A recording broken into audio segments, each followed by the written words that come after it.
Ассалаумағалейкум, қымбатты достар. Мен қазір Арыс қаласындамын. Мына артымызда тұрған темір жол вокзалы 1904 жылы салынған тарихи здание. 125 жыл тұрған. Ерекше ескерткіш. Қараңыздаршы, қандай ғажап тарих. Өте керемет. Құдай жарылқасын. Мен сенемін, осы қалада керемет рухани ояныш болады. Құдай мені жай алып келген жоқ осы қалаға. Мен сенемін, осы қалада Құдайдың ғажайып рухани оянышы жасаймыз. Мына жақты бұршы.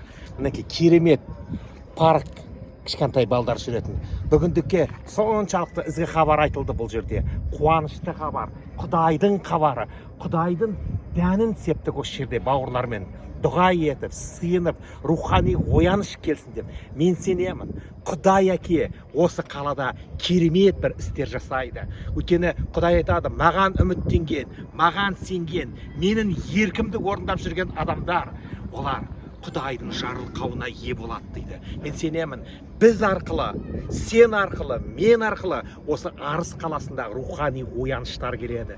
Көптеген бауырларымыз Исаға келіп, Құдайдың атын мадақтап дәріптейді. Және керемет жырмен аяқтағым келеді.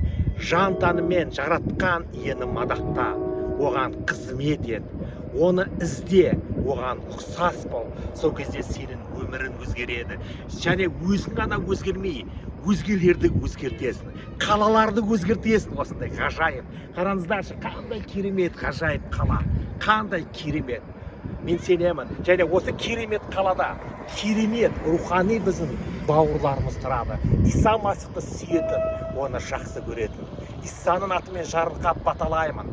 Құдіретті Құдайым осы Арыс қаласын, әкетайым жарылқап баталашы. Осы қалада рухани ояныш, жарылқау келсін. Әрбір адам құтқарылсын, әрбір адам құтқарылсын. Құдайдың киелі рухы Арыс қаласында оянышымен керемет ұлылығын істесін деп Исаның атымен дұға етемін. Амин.